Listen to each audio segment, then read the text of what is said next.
Yep. What's going on? What's up, Ty? What's going on? What's up, man? What's up? How's it going, dude? Good, man. This has been a long talk in the making, bro. Yeah. Yeah. So for those of you who know, this is Ty. Ty is my cousin, Yep. and he sorry, it's kind of distracting. Ty's my cousin. Yep. Cousin. Grew up together, man. Yep. Grew up together. In California. California. Yeah. What city? Long Beach. Long Beach. Long Beach. Long Beach, man. Well, you didn't grow up in Long Beach, though. I did not grow up in Long Beach. I did not grow up in Long Beach. I grew up in El Monte. El Monte. Yeah. El Monte and West Covina and Yep. yeah, it's more like I think they call it the San Gabriel Valley. Yeah. SGV. Yeah, I heard of that. Yeah, my brother got tattooed SGV. I know, man. On his leg, bro. That's crazy. But yeah, man. So, what you been up to, man? I know you went going to school. How's that? School, good, man. School, it's a new journey for me, and for people that know me, I haven't taken like any college courses at all. Uh-huh. So this is my first college class. It's super entry level, super basic, but like just the whole experience is super fun for me. It's something new. Yeah. It's been like 10 plus years since I've sat in any class of any sort, so Yeah. I'm enjoying it. How did it feel? How did it feel your first like day walking in? Was it what you were expecting or? Yeah, for sure. Like it was nerve wracking because it's just new. Mm-hmm. But the whole experience was it was fine. It was okay. Because Yeah. I've been to the college campus before. Yeah. And stuff like that. And finding the class was a little bit difficult because I didn't know the Was it layout. upstairs or downstairs? It was upstairs. Nice. Yeah. So I walked around for like 10 minutes looking for the class because I didn't understand how the room numbers work and everything like that. But I figured it out and I arrived super early. So Were you keeping an eye out where like the restrooms and stuff were? Of course, So man. Of course. I went to the restroom before I went to class, of course, to make sure. Yeah. Do you go in with a backpack? Do you go? Of course. You have backpack and stuff? Yeah. I was like a little kid going But to it school. felt it was like, dang, this official. Yeah. Like It felt good. I loaded up my backpack with a bunch of supplies that I didn't need. So I felt like a kid again, man. So like I said, I'm enjoying it. It's fun. that's good, Ty. Yeah. So That's very good, man. yeah. That's very good, bro. But yeah, so today we're talking about self-awareness. Self-awareness. Yeah. Good topic. Self-awareness, man. Yeah. So what do you to you what is self-awareness means? Self-awareness is just being aware of yourself, dude. Like Mm-hmm. when I think of self-awareness, it has a lot more to do with like the toxic traits that you have, not necessarily toxic, but things that you need to improve on, Mm-hmm. that you need to be aware of. Like we sit here and we judge people, we talk about people and all this stuff, but a lot of the times we don't even look at ourselves in the mirror. And you get what I'm saying? Yeah. And it consumes us when we're sitting there constantly talking about other people. But like, have you looked at yourself? Are you doing the same things Yeah. that you're talking about other people? Like, it's just self-awareness is so important, and it takes you in a whole different direction in your life once you are like super aware of yourself. Yeah. What you're doing and what you want to change and stuff like that. You have like full control over your life and where you're gonna go. Yeah. Yeah. So why do you like? You're right about people who. It's easy for us to overlook ourselves, Yeah. and yet we're looking at other people and kind of critiquing Yeah. what they're doing Yeah. or how they are. Yeah, you and know? like when you sit there and like you do that stuff, like you're literally not contributing to your personal growth. Like you spend all this time talking about other people, but like that has zero contribution to what you're trying to do. Mm-hmm. When you sit back and like you reflect on yourself, Yeah. that's where all the growth and the change happens. Dude. Yeah. When you look at yourself in the mirror, we talked about this before. Like Yeah. the one person that you should be the most honest with Yeah. is yourself. Right, So right. You we- did bring up a good point. You did bring up a good point at that time when you said, stop lying to ourselves. Dude, just don't be in denial. Like you got to be the most brutal with yourself. Yeah. You know what I mean? Like we expect a lot of things from a lot of people. Like we want our friends or our significant other. We want them to be honest. We want this, we want that, but like, stop and take a look at it. Like, are you even honest with yourself first? Yeah. It's kind of like if like we have these expectation of others to be perfect. Yeah. You know, to be perfect, and yet at the same time, of course nobody's perfect, but at the same time we're thinking that we're perfect. Yeah. And it's like, absolutely. What the fuck? Like, it's totally like contradictory. Yeah, absolutely. You know? Yeah. A lot of times we don't see ourselves. Like, that's why, like, you got to spend, like, one thing that I've learned recently, and from some people in my life that are no longer in my life, but like, take a lot of time to self-reflect, dude. You got to force yourself to do that. Like, some people, they think taking 5 or 10 minutes out of the day to just kind of sit there and think about stuff, and they think that's effective. But honestly, like, there's times when I get lost for a few hours doing my own thing, like no contact with anybody, like cut off you know, communication with people from work, people from school, family members, like disconnect. Absolutely disconnect. And that's when you're really able to reflect. You just sit there with your thoughts. A lot of the times we just like put our thoughts to the side and you don't really reflect on it, and you kind of forget about it. But if you sit there and give yourself more than enough time, like, you just replay things over and over again in your head, and you really reflect on it, and then you and see what you could take away from it. Exactly. Yeah. The good, the bad, the ugly. Yeah. See what you can learn from your bad experiences. Yeah. Really. Even good ones too. Like, even though when you go and reflect, like, it shouldn't always be negative, because if you sit there and reflect on just negative things, of course it's going to be a bad experience for you. Yeah. So you should definitely like sit there and reflect on the good things, the good things that are going on in your life, the accomplishment, even if they're small, like that. You got to have balance with reflecting. And you do have to have balance. Yeah. And then you also, like you mentioned, like, you have to be brutal on yourself. Yeah. Like brutally honest with yourself, or you have to be like hard on yourself in a sense of like critiquing, or it's like I said, there's a balance. You got to be hard on yourself, but you also got to love yourself. Like, you don't want to sit there and continuously beat yourself down. But then when it comes to like being honest with yourself, you don't want to sugarcoat it.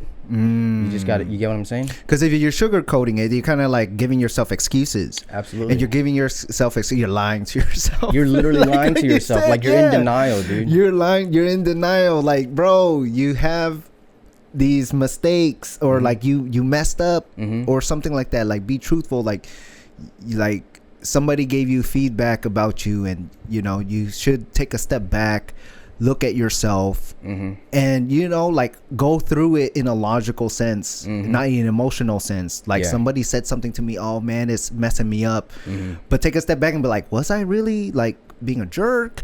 Was I really being mean? You know, was I really being kind of selfish, or like did I come off that way? Why did it come off that way? And it's okay to self-reflect on these things and look at these things, and then you look it through in a logical way, and you connect the dots. Does it make sense? Does it not make sense? And then when you could determine, oh yeah, it does make sense that I came off that way, so therefore let me look at that and try to fix that.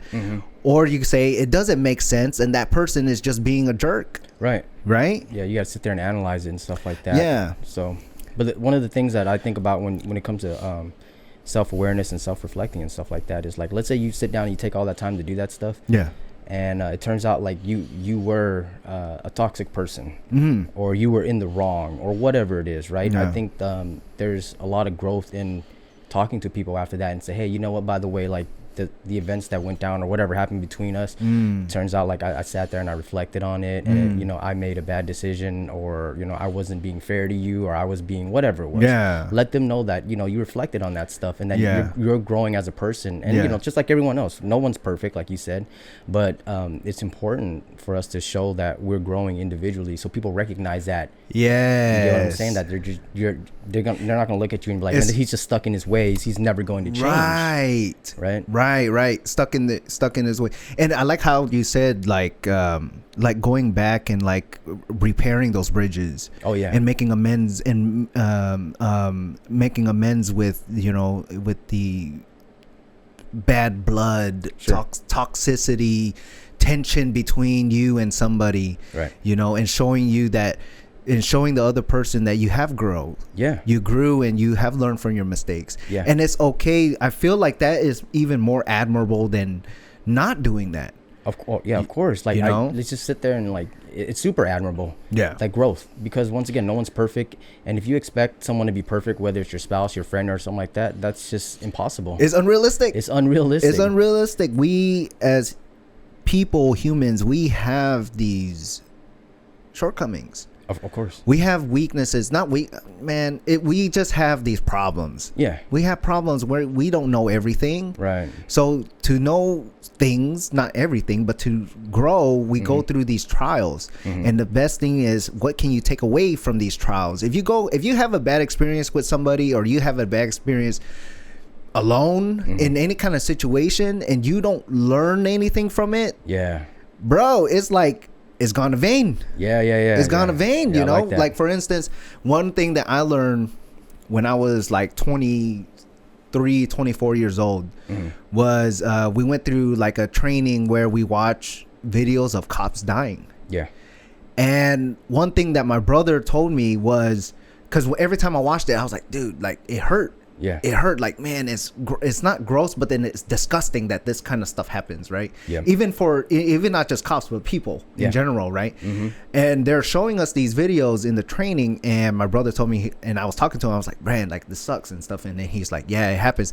And then he said, the thing is, when you watch these videos, you best learn from it. Yeah. You learn, like, oh, what can be improved, what can be done, what kind of, in that situation, was he looking left, was he looking right, was he making sure what's around him, or did he look too focused, was he too close, was he not far enough, did he get too close to the guy when he pulled him over, or did he give distance, did he give himself enough time for these things, did he act impulsively and quickly, or did he act in a tactical and strategizing kind of way. Right. And my brother said, these are the things you have to learn from these videos, because if you don't learn anything from their death is in vain. Their death did not do anything for anybody. And that is the most terrible. That's terrible. So when we make mistakes in our lives, when we encounter these bad experiences in our lives, we have to learn from it. Because if we don't learn from it, guess what? The bad experience has now just been a bad experience. Now you're traumatized. Now you're depressed. Now you don't know what's going on. Learn from it. Because when we learn from these things, that's when we start growing. That's the only time when you grow, is when you self-reflect and you're aware of what's going on with your emotions. So that's I feel like self-awareness also ties in with like how you feel when it doesn't involve people either. What do you mean by that? Self-aware, like for instance, like going back to how you're saying, like, you kind of judgy, right? So going back to that part, and I want to dig into that. Okay. Right. So for instance, there's like these new trainings that are out at work. And they're called like unconscious bias training. Right. And it was pretty interesting for me to learn about this, because it goes all the way down to sex, like male, female.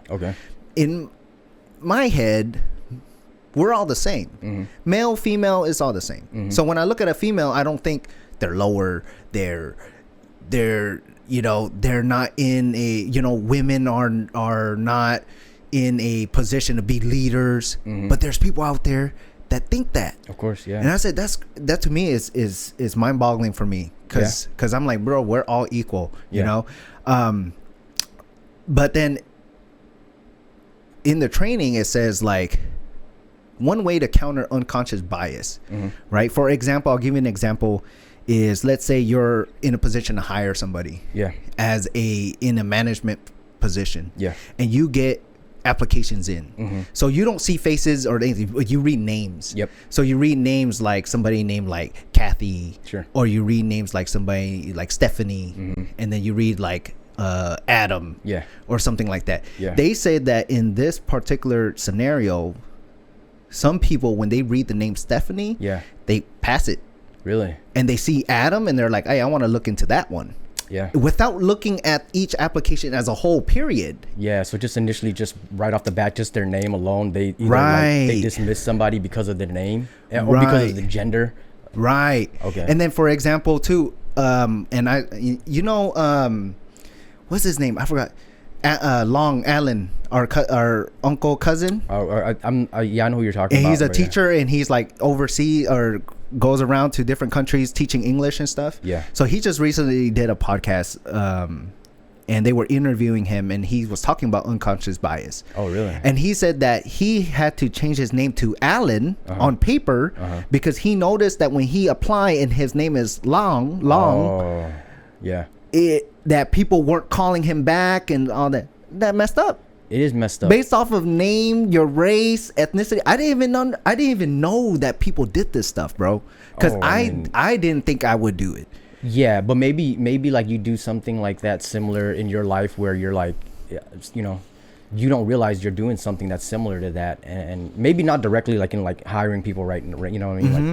Like you do other things where you don't realize, like, man, I can't believe I was doing this and I didn't know that, and that's where that self-awareness and self-reflection comes. Right. And I mean I was in a position where I would hire people, and I do that same thing where I'm just going through applications and I look at the name and I instantly make a judgment decision, you know what I mean, based off of that. And that's something like I always like working in retail management for a really long time. I learned a lot of the things that I was doing, you know, while at work were not ethical, were not just good things at all. Good practice in general, like that I take away, and I take away a lot of the stuff that I learned from work and I apply it to my personal life as well too.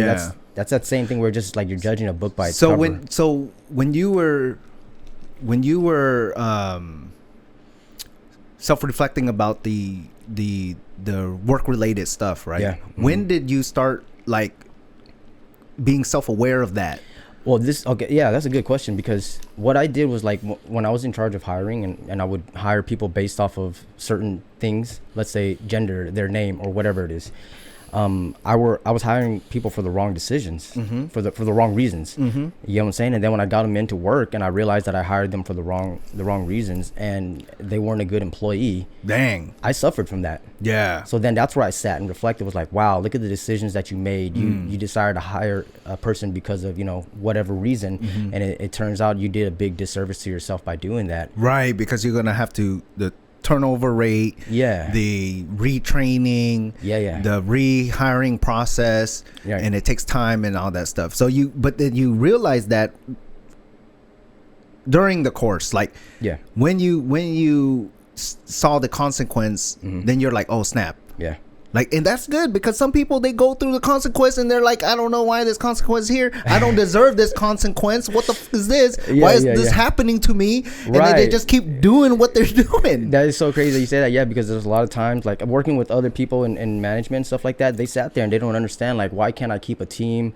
Why do people, you know what I mean? How come these people don't want to work for me? But like, you are literally in control of everything. Like, you know what I mean? Yes. You do the hiring, you do the training, you do all this stuff. Like, it's all up to you. You are at the head of the helm. Yeah. You see everything, or you should be seeing everything. Right. And you should be involved in everything, not in a micromanaging level, but in a leadership level, that you should be involved and know what your team needs and give them the support they need and all that stuff. And that's a reason why you're in that position, because exactly, you're in that position to lead. Correct. Be a leader. Yeah. Not a dictator. Yeah. Not an authoritarian leader. Right. But a leader to support, a leader to be there to give the resources to your team, to teach your team. And yeah, man, that's, but then, so going back to what you said, the self-aware, right?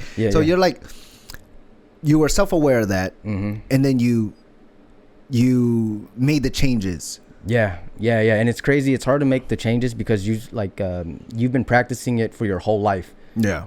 So it's like habits, you know what I mean? It's hard to break habits. You can't break a habit overnight. Yeah. You know what I mean? So a lot of that stuff you have to make conscious effort. Yeah. And to make changes. You're right, Ty. Right? Conscious effort You're very right about that, man. Because the thing is like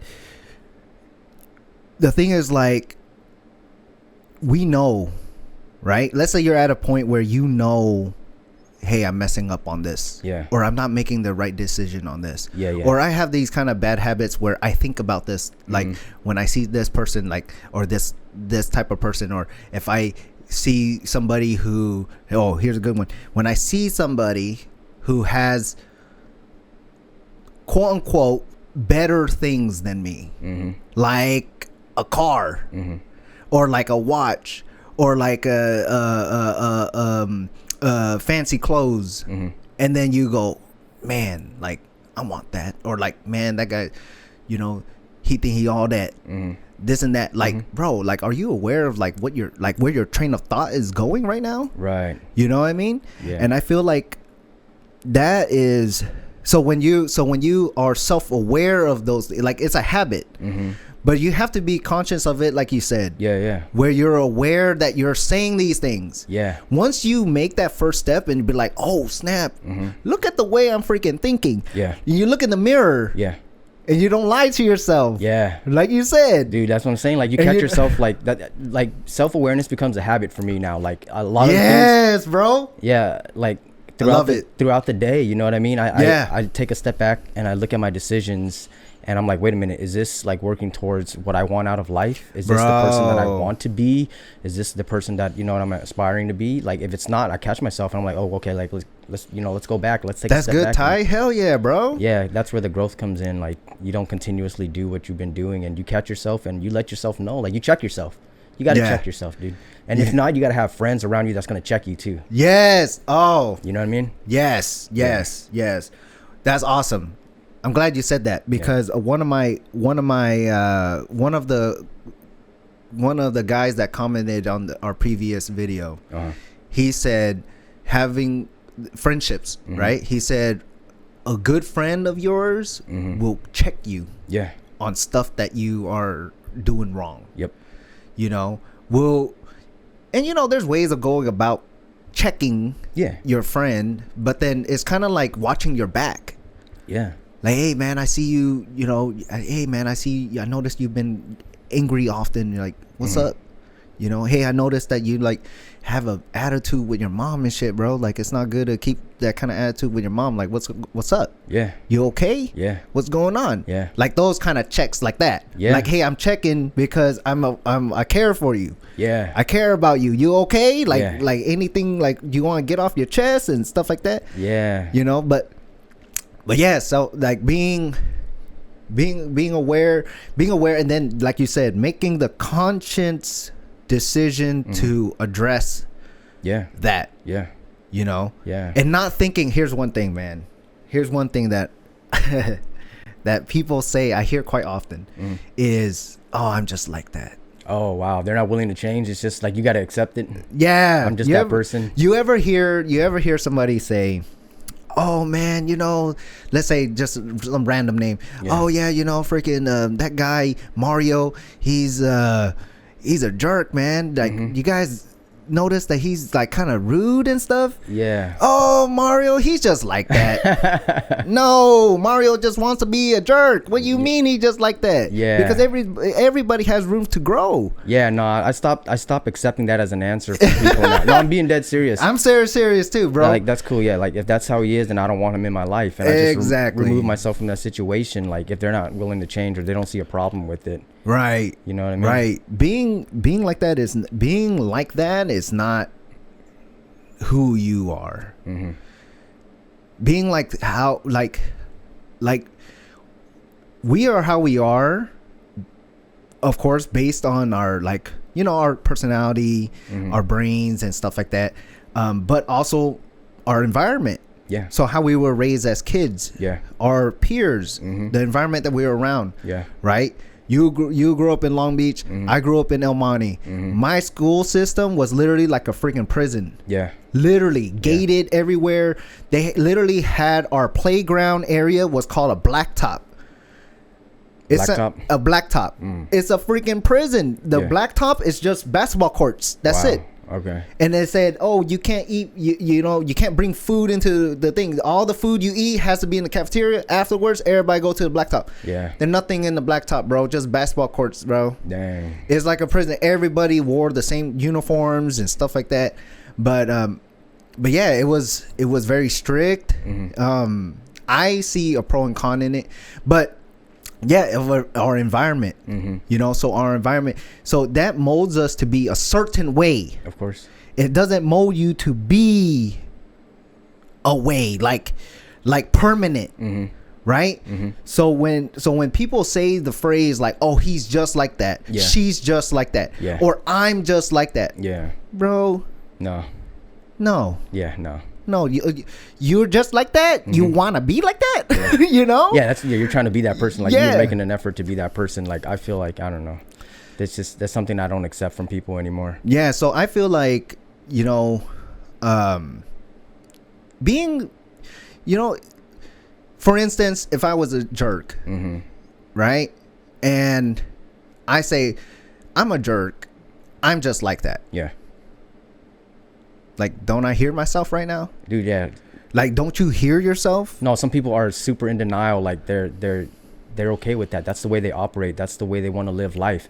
Like, they are so oblivious to the fact that they're not willing to change. They're accepting, like, who they are. They're trying to get people to accept who they are by saying, I'm just that type of person. Because it's easy. It's easy for them. Yeah, they're not, I don't know, they're not striving to be a better person. Yeah. Or for whatever reason, maybe they're not happy and content with their life, and it's easier for them to just be a mean person, a bully, a jerk, or whatever it is. And maybe that's their identity their whole life, and they don't know how to be anything different from that. You know what I mean?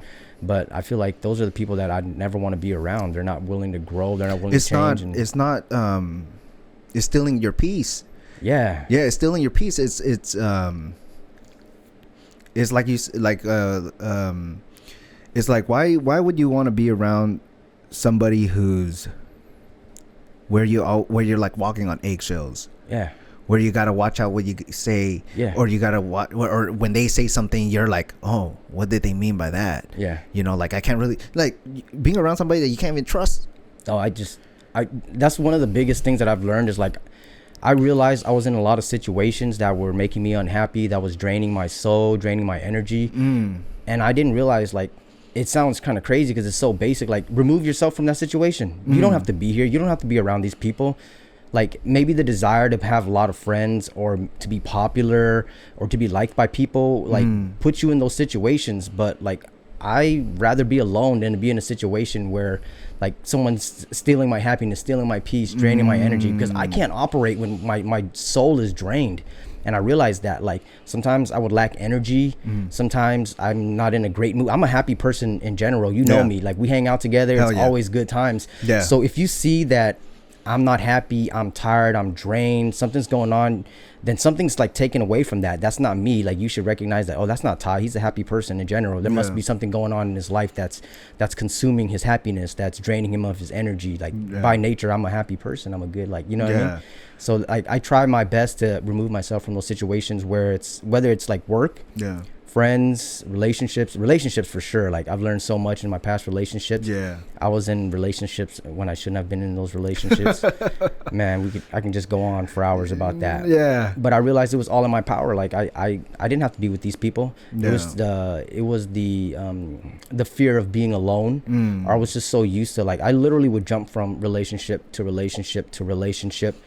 I would actually overlap relationships. I would start a new relationship before my current relationship ended. That way I wouldn't have any gap in between. And that's when we're talking about self-awareness, dude. Like, it actually took another person telling me that hey, do you realize that you start, and it was an ex-girlfriend, of course. Oh shoot. Yeah, she was like, hey, do you realize that you know, you start relationships before you even end relationships and stuff like that? I'm like, wow. You didn't realize that at the time? I mean, I was doing it, but it didn't, like, I didn't process it. Like, wow, you're really doing this. You're out here, like, overlapping relationships. You know, you're starting new relationships and building relationships before you end the current one that you're in, that you're unhappy with. And I learned a lot from that. It took someone else telling me that.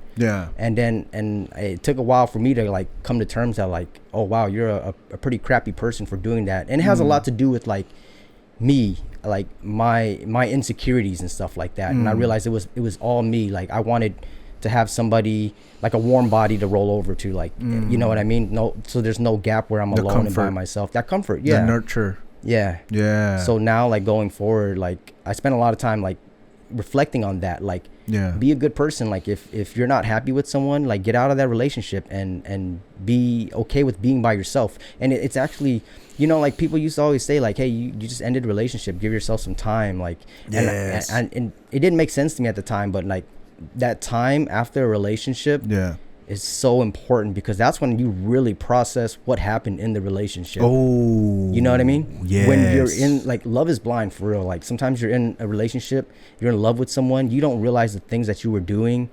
What does that mean? Love was blind. Like, you don't. I always hear that. You're still in love with. I always hear that time. I never really understood what love is blind is. Love is blind. Like, you're so in love, infatuated with someone that you don't see the reality, what's really going on. It makes you blind. Like, oh, you know what I'm saying? Yeah. You're just so in love with the person that, like, let's say they treat you very crappy, very poorly. Like, you don't even realize that that's going on, because you're so blind to the fact that you're in love with this person. You know what I mean?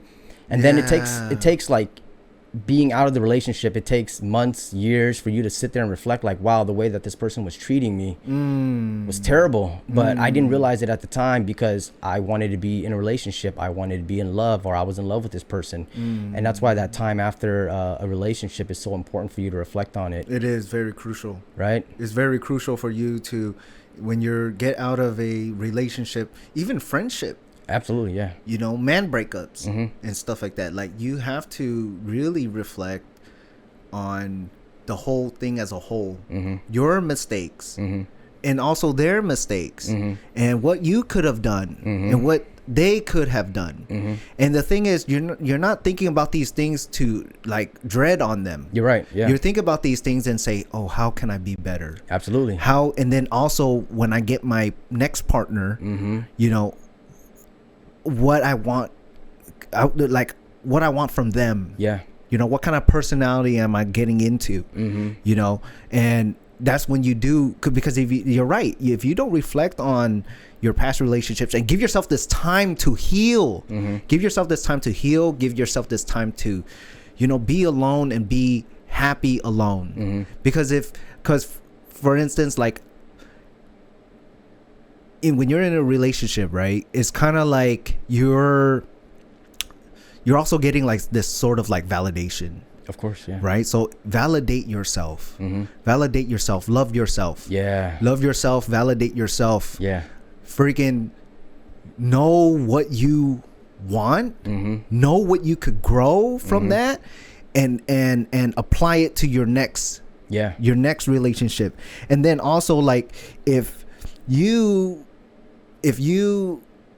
when you start learning these things about yourself and being aware of, like, what you want in a relationship, what kind of person you want in a relationship, and then also being aware of your self-worth. Oh, that's super important. Like, one of the things that I like a lot is that I learned for myself is, like, two important things for each individual person is, like, knowing yourself and knowing your worth is so important, because once you know yourself, nobody can take that away from you. Nobody can tell you who you are. You know what you stand for. You know what your values are.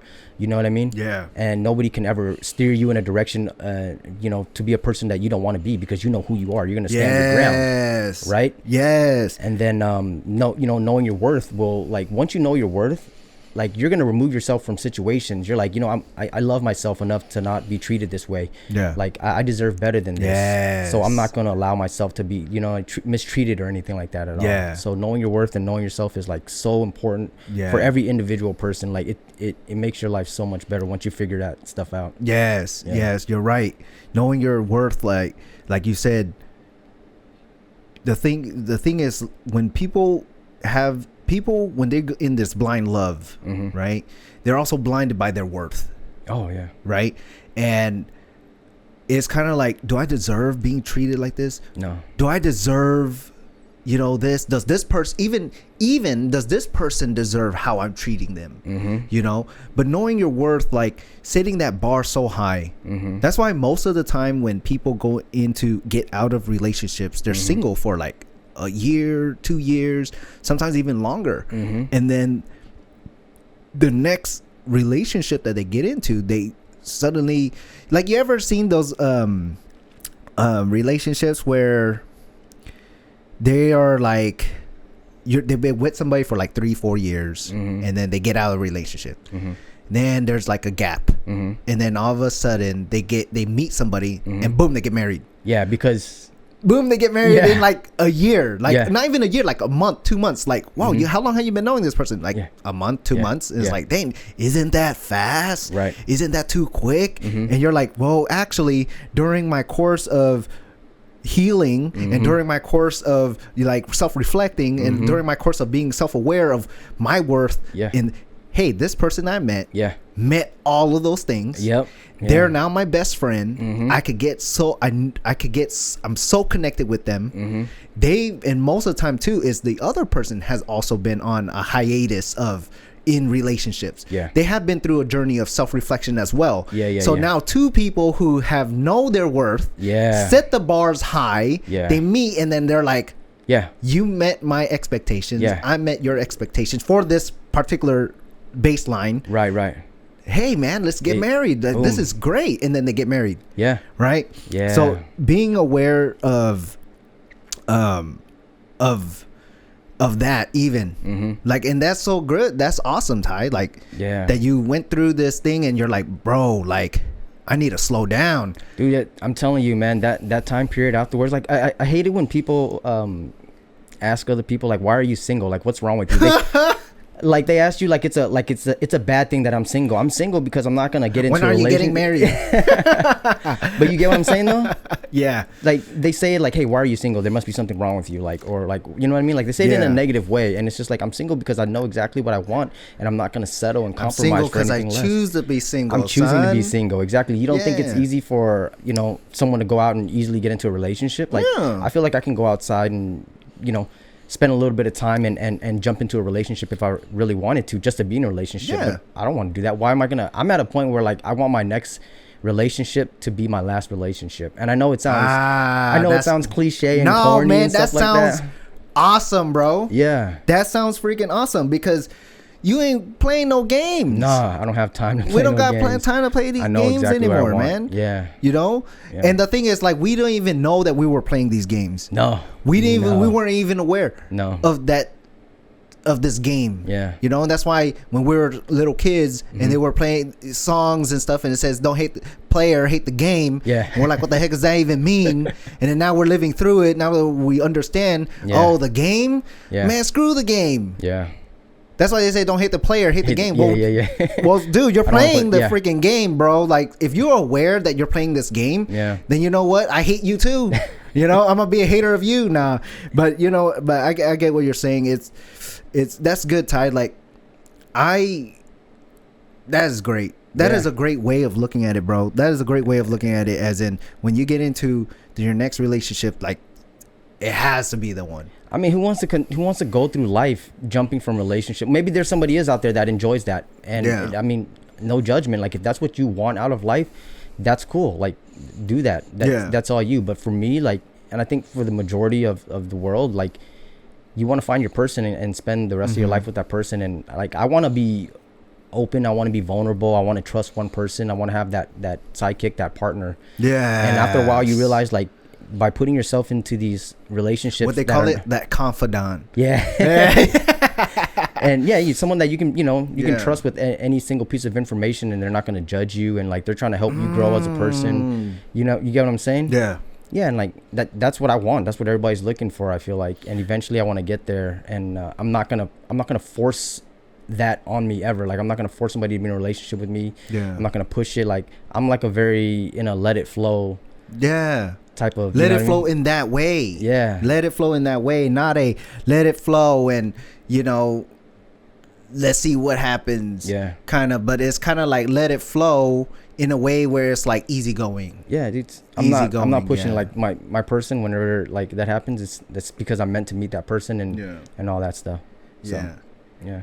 Damn, man, that's good self-reflection on that, man. Like, you know, you were, I mean, that's deep, man. Well, like, yeah, if you don't self-reflect, like your life is gonna stay the same.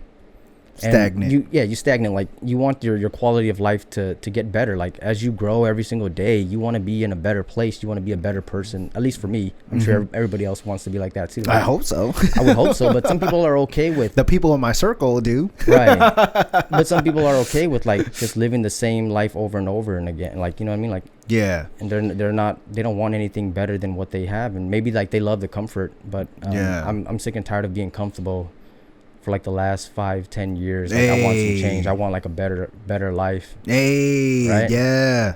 I haven't had anything like just light a fire on my soul for a really long time, and I'm ready for like to take all of that on, like school, work, want a new career. I want like a healthy relationship, but a good relationship, you know what I mean? Like, and so that's what I'm working towards. And a lot of it is, like you said, like we talked about, it's just reflect on your life, reflect on your past decisions, and don't spend too much time dwelling on your mistakes and stuff like that. Life is life. Like if you sit there and like you try to play the blame game with your previous boyfriend, girlfriend, or whatever it is, try to say like who's wrong, who's right, like that's just life. That's how it goes down. Like, don't worry about that. Like, just move on and try to be better. How do you not dwell on stuff? How do you? Yeah. I mean, you like, let's say there's something that's hurting you, right? Yeah. You take the time out and you reflect on it. And once you reflect and you learn your lesson from it, once you realize like, okay, I learned my lesson from this thing, close that chapter and move on from it. You're going to find yourself like circling back to it, but you got to make an effort and tell yourself like, hey, I already learned my lesson from this and I need to move on from this. And then I think that's how you just move on from that. How do you mentally like, what do you say to yourself, close this chapter? Like, what do you say to yourself? Do you say like there's nothing I can do about it? Yeah, like it's that's already happened. Yeah, you should know that obviously anything in the past you cannot change. So there's some people that think they can. You get what I'm saying? Like, and then like I tell people all the time, the more you sit there and spend time and dwell on the past, like you're taking away from the future, the present, the life that you're supposed to live. Yeah. So the faster you get over it, the faster you're gonna get into the life that you're supposed to be living. Yeah.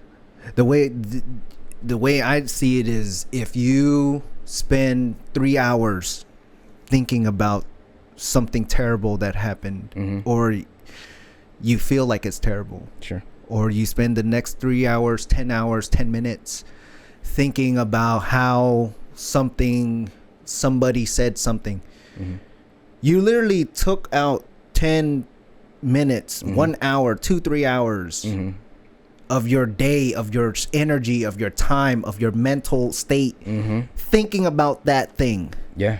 When in those 1, 2, 3 hours, you could have been doing other stuff. Yeah. Something productive. Something productive, something more uplifting for yourself, Correct. making yourself feel better, making yourself happier. So I think like you said, like people really need to understand that you cannot change the past. Yeah. So you have to accept what has happened. Correct. And you have to live in the present.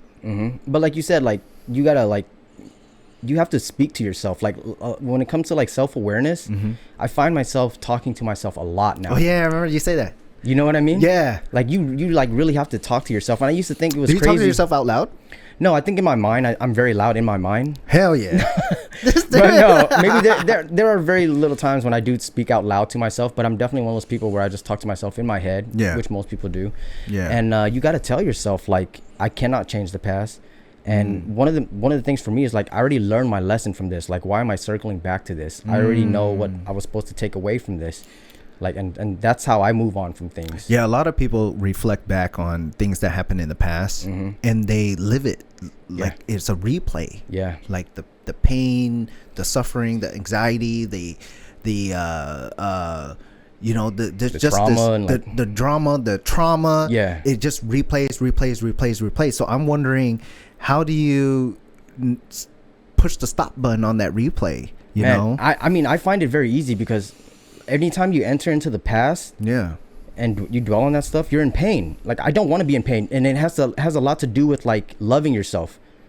And if you love yourself enough, you're gonna tell yourself like, why are you putting yourself through this? You don't deserve to be in pain. You don't deserve this hurt. And it helps me get over stuff like, you deserve better than this. Like, you got to love yourself to the point where, like, I'm not gonna allow myself to spend time on stuff that's gonna drain me, that's gonna just bring back memories and pain and stuff like that.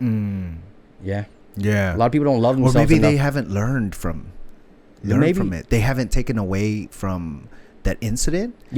So it's kind of like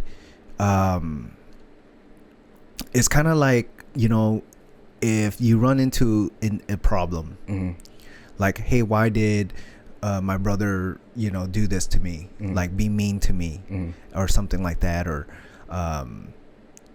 something, and you don't learn from it. You don't take away from what you can learn. So then now the incident is like, has a question mark over it. But if you're like, hey, this incident happened for me to learn, to not go that way, to not hang out with this crowd, to not, you know, drive down that street anymore because it has a bunch of potholes. And or when you answer the question mark, then I feel like that's when you could start moving forward and not have to replay this thing, because you're in your head, you're probably thinking, why did this happen? Why does this? Why is that? Why did this person make comment? Why am I not friends with this person anymore? Why did they treat me like this? Why didn't they show up to my birthday party? Why didn't they, you know, like, but then if you give these things some kind of answer, then you could just, hey, I answered it, boom. That's exactly what I was talking about. Like, you learned your lesson from it. And there's no reason to revisit that anymore, because all you do when you revisit it is just, you're dwelling on the past and it brings you pain. But once you look, and that's what everything, like, that's how everything should be. Like, what is this teaching me? What is it teaching me, right? And I think you should look at every situation like that, and then you take away from whatever it is, and then you move on from that, and hopefully you're going to be in a better place. You're going to be living a better life because you learn your lesson from that. But don't continuously just go through the same lessons over and over again. I find that, like, you go crazy. You do go crazy, right? And I feel like to be able to even ask that question, or to be able to even think about, you know, what can I learn from this? Is being aware that it's even happening, and taking a step back from it, you know, and like, oh snap, this is what's happening. You know, like, for instance, like, if somebody, you know, if I'm out and I'm eating with people, right? Like, for me, I'm like very self-conscious about my weight. Right, so we're out eating, and then I remember it was recent too. We were out eating, and then one of my friends, his wife was like, "Oh, why don't you get this? It's like low fat." And when she said it's low fat to him, I was like, "Oh," and I was thinking about me. And I was like, "Oh snap." You thought she was talking to you, or just like no. It was just me. It was just your own like knee jerk reaction, like, "Oh man," like. No. It wasn't like I was thinking that she was talking about me. I wasn't thinking that she was like directing any kind of comment. But it just triggered something in you. Because it triggered something in me because I'm insecure about that. I have this insecurity about my weight and stuff like that. Got you. So it triggered something like that, and then I was like, oh snap! Like, should I be ordering something like low fat too? You know, should I be getting something like less like carbohydrate heavy? You know, should I go with a poke bowl instead or something? You know, and then I caught it. I caught it at right there. Boom. I was like, oh snap, bro. She said that. And now you're feeling like this. Hey, you caught it. And I said, it's okay, man. Don't think about that, bro. You know, don't think about that. It's okay. You know, make the decision, make the executive decision right now. What do you want to do? You want to get something heavy carb, or you want to get something like a poke bowl? Pick one. Pick one and deal with it, and just move on, and then move on from it. Accept it, because if I didn't catch that right there, bro, the rest of the night I would probably be thinking that crap really for the whole night, or thinking like when I'm eating, I could probably be subconsciously and telling myself like, dang man, like this is carb heavy. Oh dang man, this is like, you know, you're right, you shouldn't be eating this much, you know, like you're not being aware of that, you know, like you know. But then I was aware of right when she said it, you know, it raced through my mind, boom boom boom. I was feeling the emotions, I was feeling some sort of way, I was feeling nasty about myself and stuff like that, and I felt not good about me, right. And then I said, oh snap, man, like I caught it right there. So I feel like when anything that happens, like if you're if you're have these kind of like insecurities or these thoughts or something that's like throwing you off, ask yourself, like, try to catch it right when it comes. Yeah. And be like, why am I feeling like this? Yeah. Why am I feeling all, she talking about low fat and I'm already feeling like, like bad, Yeah. And it's like, if I don't catch it, if I'm not aware of it, then I'm going to be feeling that emotion for the rest of the dinner. Yeah. I might even take that emotion home with me. Ooh. Yeah. You know what I mean? And not feel good and stuff like that. So I feel that to me is like really crucial to be, dude, to have self-awareness. Yeah. Because it applies to a lot of stuff. No, it's like your whole day, throughout the day. Like I feel like I try to analyze every little thing. Like, why do I say what I say? Why did I do what I do? Why is what someone said something about me, why is it bothering me that much? Am I in my own head? Does it really affect me? Like, what's really going on? I think I really just try to get to the root cause of a lot of things and try to figure out, like, why do I feel this way? Yeah. And I think that's extremely important, to analyze like every little single thing you do, every feeling that you have, because it just helps you understand like yourself a lot more. And once you understand yourself a lot more, you can start to make those changes. You could start growing. Right. You could start growing more. And that's when you figure out, your toxic behaviors, your strengths and stuff like that. And, let's just live a better life. Yeah. After that, yeah. So what do you think is a way to improve, like, because so there's, I guess there's steps, right? Being the first step is like being aware, like accept, like not in denial. Yeah. Being accepting your flaws. Yeah. Right. And then the next step is knowing that you're not perfect. Like, you can't think that you're perfect. Nobody's perfect. Yeah. But let's say you're aware of like your flaws. Let's say one flaw. Sure. One thing, you're aware of it. And then I feel like the next step, after you have been aware of it and then you accept it, you don't lie to yourself and be honest with yourself. The next step is to seek out, I think, like advice from people close to you, of course. People that you can trust and know that they love you and know that they love you and they're in their head.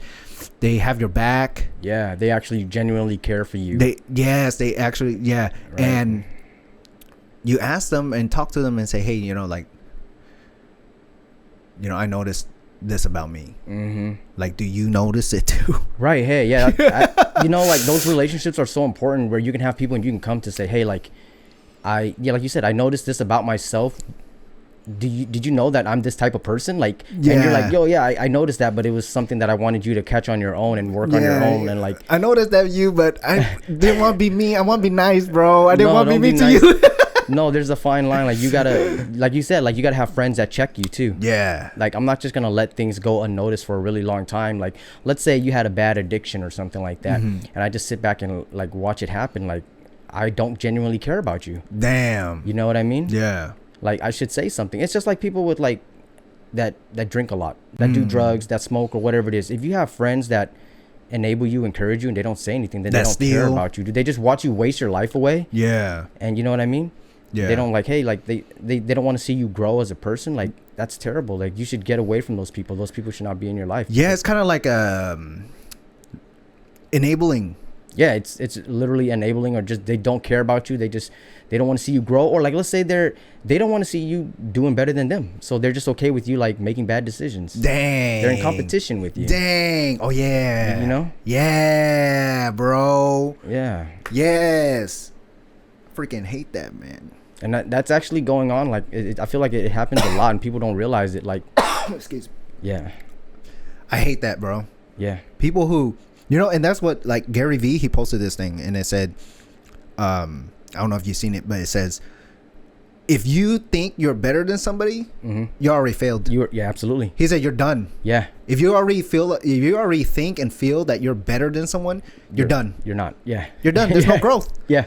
How are you gonna grow when you just consistently feel like you're better than everybody? You know every single thing. I don't know. Like, yeah, no, I can't believe that some people operate like that. They think they are perfect. They think that they're better than everyone. They don't think that there's anything that they can learn from people. I love talking to like people from different professions, people from different age groups, people from different races, or whatever. It doesn't matter. I feel like you can learn something from everybody. You know what I mean? And if you sit there and you think you can't learn from somebody that's younger than you or something like that because you're like your ego or whatever it is, then yeah, like you've already failed. You've completely failed at life because you're not willing to learn from somebody. There's so much people out there. Like there's so many people out there that are young, and I sit there and I listen to them because they are smarter than me. They have a very good thought process. Yeah. You know what I mean? They have an incredible way of looking at life. Yeah. And if I sit there and I don't like try to learn from them, then once again, I'm doing myself a disservice by thinking like I know better than them just because I'm older or whatever it is. You know what I mean? Yeah. So it's crazy. Yeah. That I feel like that thought of us feeling like because we're older. I feel like that goes back to how we were raised. Yeah. Right? Yeah. Like my parents always said to me like, oh, they're older than you. Yeah. You know, that's your tihai. Yeah. They're supposed to like you automatically just because they're older than you, they should know better than you, or they should be. Yeah. That's your uncle. They're older than you. You have to basically bow down to them. Yeah. No. Like, man, what the kind of bull? I see a lot of people that are like older than me, and I think they act very juvenile. They act very childish, and they haven't grown, and like I still can't believe that they're stuck in certain mindsets and stuff like that. So it's not about age. Absolutely not. It's about experience and growth. Yeah. And being aware of your experience. Yeah. And growing from them. Yeah. You know, because you see a lot of people, they go through these trials and they keep going through the same trials. Yeah. And it's like, bro, when are you going to learn? Yeah. When are you going to learn? Like, when are you going to learn to, you know, not make that same, like some people, why does this always happen to me? Yeah, because you're making the decision to do that. Like it's like stepping into a house that's on fire and you're like, why am I burning? Why is it hot? Because you keep stepping. And then they step out of that fire. Yeah. And then they step into the next house, which is on fire. And they're like, why is it burning again? Yeah. And then they get out and it's like, because you're stepping into the fire. Well, come out of this house. Exactly. Come out of this house. Look at the house. You see it? Yeah. Is it burning? Yeah. Yeah. Okay. You see it burning? Don't go over there. Don't go in there. Yeah. You know, kind of like dude, it's the same thing. Like why, like they, you know, you see it everywhere. People talk about like, why do you keep entertaining clowns? And like, dude, just don't go to the circus. Like whatever the saying is. But you get what I'm saying? Though? Like, stop going to the circus. You're not going to be surrounded by these clowns or whatever it is. Like, right. People don't realize that. Like you sit there, why does this keep happening to me? Well, don't go to the circus. Right. Don't step into that burning house. Yeah. Whatever it is. Why do I keep having friends like this? Yeah. Why do my friends keep being like this? Because that's you're attracting friends like that. You're putting yourself in that position. You're putting yourself in that position. Yeah. You know, maybe self-reflect a little bit. Think about what kind of friends you actually want to have. And then wait until those kind of people pop up in your life. Yeah. And accept them. Yeah. And let them in a little bit. Yeah. Not just take in anybody. Dude, like it's so important. Like you are fully in control of who has access to you. Right? And not everybody deserves access to you. Damn. Right? Yeah. Wow. They have to serve some type of purpose in your life. Like if you just let a bunch of people in, your life is just going to be flooded with just a bunch of random people that have no purpose. Dude, I don't want to be. I used to want that. Like growing up, I used to want to be popular. I used to want to have a long list of friends. Then I realized like that is not what you really want in life. Yeah. Like who has like when you go on Facebook or you know anything and you see people with like 1,000 friends, 1,000, you don't have 1,000 literal friends. I know. Like, you know, like you just accumulated these people from your life that you went to school with, that you work with. Like, but like if you were in jail and you needed to call somebody to bail you out, like do you think you really have 1,000 people that you can call that's gonna come bail you out? You got 1,000 people that you can really talk your deepest secrets with. Exactly. No. Yeah. You know, like it's just a number, and how easy it is right now to add or like somebody on social media. Extremely It's very easy. Very easy. You know, very easy. So I'm gonna just say this right now. Anybody who has thousands of followers. Use it to market stuff, bro. Use Dude, it to market stuff. Yeah, I mean that's all it really is. Use it as a business. Yeah, that's all you should really do from that. If you think that you're finding like, no, I can't say that because there's like a couple of friendships that I have made through like social media. Yeah. That I've never even met these people in real life, but like we actually have some pretty deep conversations. Oh, and that's dope, Ty. Yeah, and it's crazy. Like, so I can't say that like, you know, you're not gonna ever meet any friends through social media or anything like that. I feel like it's kind of rare, but there are some people that I keep in touch with, and we talk, and eventually, hopefully, one day I am going to meet them. Hey, that's tight. Yeah, that's dope. That is dope, man. I'm all about having these deep connections. Yeah, that's all I'm about, man. It's so unique and rare to be able to be extremely vulnerable with yourself, with these other people. I find that very like it's cherishing, dude. You value that so much. Yeah. As you get older, you value those really deep, meaningful like relationships, friendships, stuff that has depth and substance, and you know what I mean. Yes. Yeah, I'm sick and tired of having like the small talk of like when you meet people, they're like, hey, what are you doing? Hey, what do you do for work? And like I don't want to answer these questions anymore. Like, don't ask me what I do for work. I don't want to answer these questions. I really don't, dude. Ask me like what I like, other things, stuff that's meaningful. Like, what do you do as, you know, for hobbies and stuff like that. Like stuff like that is what's important to me. Like, what's your passion? Yeah, what are you passionate about? What's your story? Like, you know what I mean? Yeah. But I hate the whole like, hey, hi, how you doing? My name is blah blah blah blah. Like, what do you do for a living? Why do you have to go to that? Because I feel like when people do that, they automatically try to judge you on how much respect they give to you or what you can do for them and stuff like that. And I don't care about that. Like, you know what I mean? What can they gain? What can they gain from it? Like what kind of material gain they could do? How can they get ahead in life with, you know what I mean? What can they gain from you? Like when I was working, you know, like at Fry's Electronics, the place that we both worked at, place that I started working because of you. Yeah. When I used to tell people I work at Fry's Electronics, the first thing they would say is like, what's the discount like? And they're asking that because they want to use your discount. Like I didn't go apply at this job. I didn't spend 40 hours a week just so you can get a discount on products. Right. Like that's not the way it works. You know what I mean? I'm not waking up at 5 a.m. in the morning to do a Fry's cheer in the morning and stuff. Just so you can get a 10% discount or whatever it is on products. Yeah. So when people ask me that, I'm just tired of it. Like, where do you work? Oh, what's the discount like? Da, da, da, da. You know what I ask people when I meet something, when I ask people when I meet them and able to, like, there's an opportunity to ask them is, if you don't have to work, if money was not an issue, if you don't have to work, if you don't have to have a 9 to 5, what is your passion? What would you be doing? Right. Yeah. That's a really good important one. Amazing, like, eye blown answers. I get people who like telling me that they're making like 100,000, 200,000 a year, like they're in corporate, all that stuff, and they're like, I want to paint. Yeah. I want to be at home, have a canvas and paint. Yeah. That's what I love to do. Yeah. And I'm like, dang, you know, like these are true passions of what we want to do. We're stuck in this corporate world, of course. And of course, I'm not saying that I'm not like dogging on it, but I'm saying like, hey, like we should follow our passion. Don't forget your dreams, dude. Don't forget your dreams. You know what I mean? Like when you're a kid, like you don't fully understand the concept of making money and how the whole world runs on money, majority of it. And then you really have like a blind passion. Like you really want to just do certain things and without thinking like, how much money am I going to make from this? You're thinking like, I want to do this because it makes me happy. Bro. You know what I mean? Yeah. And I think that's what we tend, as we get older, bills start piling on. You start taking on obligations that you don't need to because that's the way like the world is set up.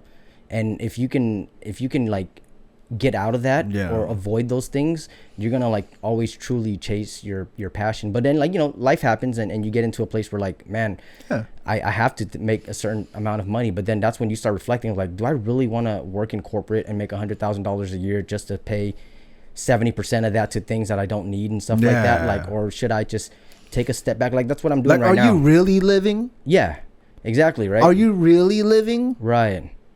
Are you really living by thinking about all the bills you need to pay? Yeah. about all the things that you need to, keep up in life, right? When this material life, like I keep saying material life because now today's society is all materialistic. Yeah. You know what I'm saying? But like, are you really living if let's say you make all this money, but you not out there helping people, you out there not changing people's lives, you're not impacting people's lives. Yeah. Are you like, or let's say you don't even change people's lives or impacting people's lives, but are you living in your true passion of what you love to do? Yeah. And like a very powerful thing that you told me, Ty, was you do it because you love doing it, right? And not for the money. Yeah, so do you really love being a programmer? Yeah. If you do, hell yeah, go for it. More props. Yeah. But if you do you really love, being an accountant? Do you really love doing that? Yeah. Because if I ask you this, if you stop doing that, what would you do? Yeah. If you could stop doing that, what would you do? Yeah. And if you give me another answer beside that, then I'm gonna say that's what you should be doing. That's what you should be working towards. That's and it's what not, you should be working towards. No, when you talk to people and you ask them like, what would they rather be doing, or what would they do if like money wasn't an issue? Like, you should inspire those people to say, hey, like I think it's cool that you want to do that, and I wish you find a way to make that happen. And a lot of the times people are so afraid to change and lose a life that they're currently living. Like, step down. Like, if you're not willing to sacrifice 5 years, a year, 2 years, whatever it is, living in in poverty, not in poverty, but like, living a lifestyle, like a minimalist lifestyle where you're not spending money on going out or driving a nice fancy car. Like, if you're not willing to do that for 1 or 2 years, like, you're never gonna live the life that you want, dude. And like, because some people are so afraid of sacrifice, like and it's for the long-term goal. Like, people want that instant gratification, and they're not willing to delay gratification. And everybody's like that. I mean, I'm working on that right now. I used to want to have like the nicest things, the most expensive things, and now I just want to live stress-free. I do. Bro, mental health. Mental health over freaking Louis. Mental health over Gucci, dude. Yeah, bro. Some people are okay with that. They I see these like things online where they're like, I'd rather be crying in a Rolls Royce than, you know what I mean? That's cool. Like, you want to do that, but I'd rather not be crying at all. I'd rather not be. Dang. You get what I'm saying? Yeah. Hell that's yeah. Cool. Like, you can do that. That's. I love that. You know what I'm saying? Yeah. I love that, man. So I'd rather be crying in a Rolls Royce. Guess what, Ty? He don't want to be crying at all. Hey, I'm trying not to cry at all. Yeah, man. I think that's even better than. Man. Yeah. That's really that. I love that. Yeah, that was very, very powerful, man.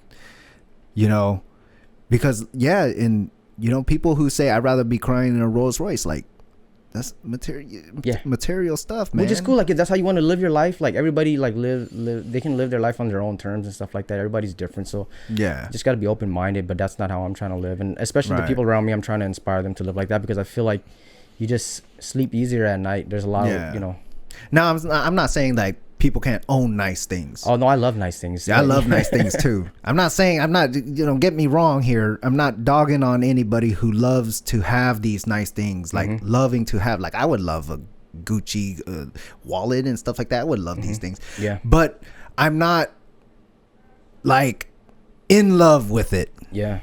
I'm not chasing it. Yeah. You know what I mean? Yeah. And people chase it. Some people like live off that stuff, dude. Some people, which is cool. Like, eat, breathe, sleep that stuff. Yeah. And then when they die, where's that stuff? Yeah. It's crazy, man. It is nowhere. Yeah. Eat, breathe, sleep, Chanel. Does that make you any better of a human being? Are you still being a jerk? Are you still being an asshole? Yeah. You know what I mean? Yeah. That's how I look at these material stuff. It's like it's okay to have it. Yeah. If you can have it. Yeah. Right? But if you have it to try to get this kind of status, to try to get this image, right? And in reality, you're a jerk. Hey, man, you're still a jerk. Yeah. Like the saying for guys, as we always say, a girl can be beautiful, but if she a jackass, she a jackass. Yeah. I don't care about your looks anymore. No, yeah. Because you're an ugly human being. Dude, that's so crazy, man. You know like, what I mean? Yeah. Now that I've like gone through my relationships, I've had like, it's what I tell myself all the time, and I remind myself when I see somebody that like is physically attractive, of course, like instantly you're just gonna think, you know, oh wow, this person's attractive, and you start to like them, or you start to desire them, or whatever it is. And then I remind myself, like, that's not what I'm looking for. I've had easy on the eyes before. I tell myself this all the time. You've had easy on the eyes before. Yeah. Now you want easy on the soul, because that's what I want. You know what I mean? Like now when I see a pretty face, I'm just like, oh, another pretty person, cool. Like, yeah. And like looks does kind of matter, right? Of course, you got to be attracted to a person. You got to be attracted to your partner, your future partner, or whatever. Yeah. You have to be attracted to them, but then you say what you said. Let me see your soul. Yeah. Let me see who you are. Yeah. And if you ugly, your looks won't matter. Then everything ugly. Yeah, and everything about you is ugly. Yeah. Yeah. Of course. Roots of the poisonous tree. Yeah. If the roots of your tree is poison, everything else is poison. Yeah, exactly. Even if the fruit looks so pretty and delicious on the outside, it's filled with poison. Yeah. If I eat it, I'm done. Yeah. I'm done. And if I keep eating it from your tree, I'm just going to keep poisoning myself. Yeah. And then eventually I will suffer. Yeah. Like the very end. Yeah. You know? Yep. But yeah, it's the people, you know, they have to be aware. Yeah. You have to be aware of things like that, your decisions, your emotions. How every little single decision, every little single thing you do throughout the day affects your life so much. Yes. And you don't realize it. And it does, and also this also ties to your goals. Yeah.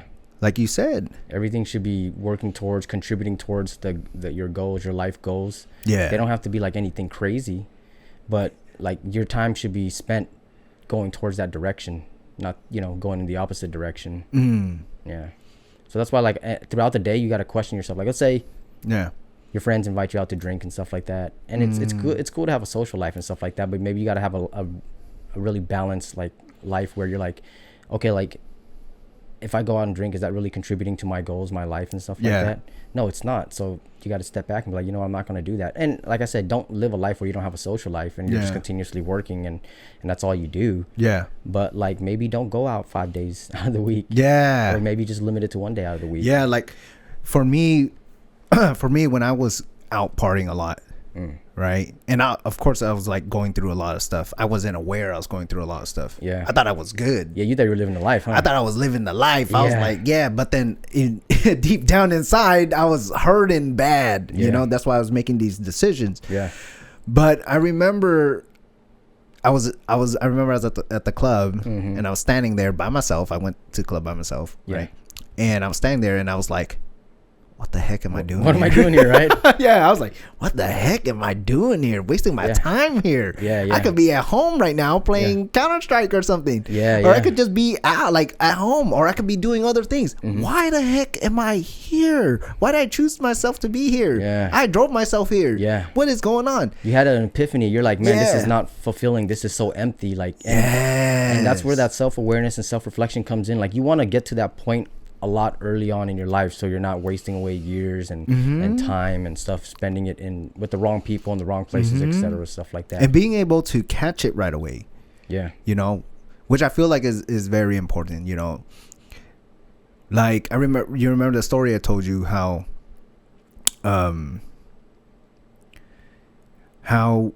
when my day was bad.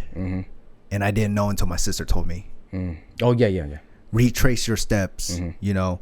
And and that to me, like, if you're able to practice being aware of your emotion, because not acting on your emotion, because a lot of times we feel this emotion, we feel this sadness, we feel this anger, we feel this like annoyance, frustration, you know, also even happiness, and we feel like these things, and we continue to make decisions we continue to go through the emotion with the emotion as we're going through it. Yeah. So like if you're getting frustrated and you're cleaning up and you're frustrated because maybe you can't find something or something happened and you're just frustrated. So now you're what you're doing is with the frustration. Yeah. What you're doing is with frustration. Yeah. And then now you, for the next 10, 20, 30 minutes that you're cleaning or doing whatever task that you're doing, you have this frustration with you.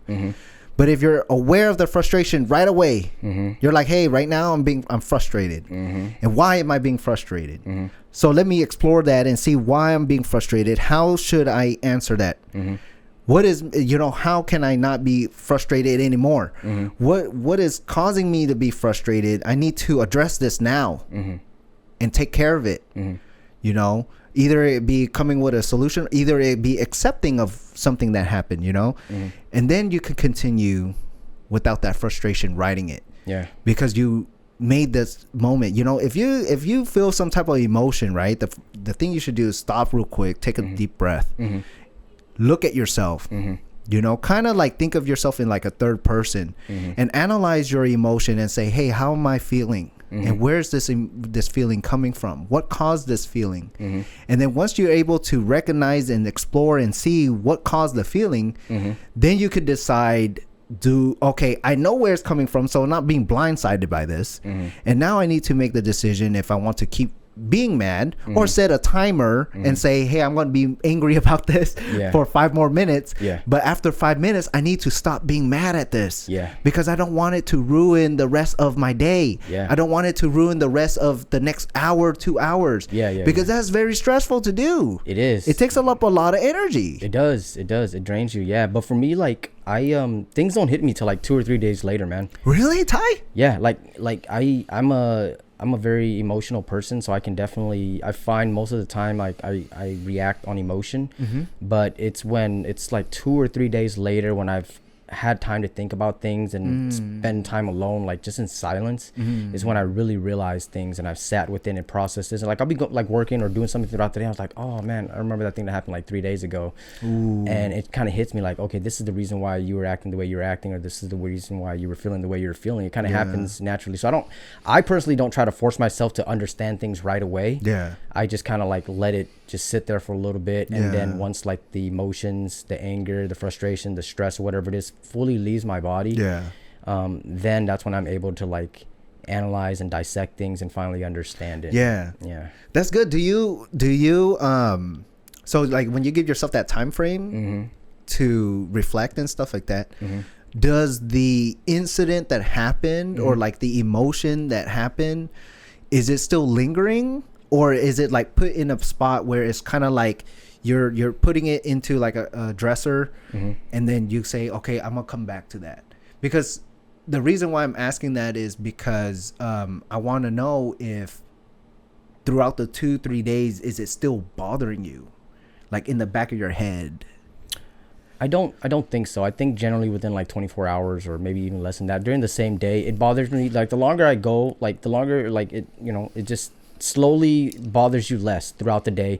The next day you might think about it a couple times, and then by the third day you're not really thinking about it at all, and then so like it affects you less. But that doesn't mean like you kind of like forget about everything and how it made you feel and why it made you feel that way and stuff like that. And then usually once your emotions are out of it and you think about it logically, then you start, you look at it differently. But I don't know, I guess throughout the day it just slowly I try to step away from it, because obviously it's already ruined your day. And like you said, I don't want to let it continue to ruin the rest of my day.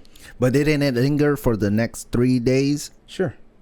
Like say? Subconsciously, like in the back, it bothers you, it affects you and stuff like that. But like, I mean, there's other stuff going on. I can't let something that happened already like affect the rest of my days and stuff like that. So does that works for you though? That seems to work for me. Like, is it peaceful during the course, or is it's like stress, like like day 1 maybe stress for like 30 minutes, day 2 maybe stress for like 10 minutes, or like 1 minute because it just pops up real quick? And Yeah, you have no knows. control. Like sometimes, like it just pops up in your head and you think about it. Yeah. Like you have no control over that, right? Yeah. It just happens, but it just doesn't bother you as much as when it first originally happened. I think that's just the way it works. Yeah. So that's why I just give it a few days. I used to act very like I just have a knee-jerk reaction to everything. I wanted like answers right now. I want to fix this right now. Like in my past relationships, I was like, no, let's figure this out right now. And then I had somebody that made me learn that, like, hey, just sit with your emotions. Let's revisit this like 3 days from now. Like we set like an actual day of like, hey, we're gonna revisit this right now. Yeah. Oh, later on, like. So But it has to be revisited. it has to be revisited. You don't forget be. about it, but it just you think about it so much differently when you've had time to process things. When your emotions are high, you don't think about what's really going on, what's logical, what's not. You're acting off your emotions. Right. So that's why like I really appreciated that person for what they taught me. Like that's what I took away from the relationship. I met this person because they taught me to learn how to process emotions, feelings, and thoughts, etc., stuff like that.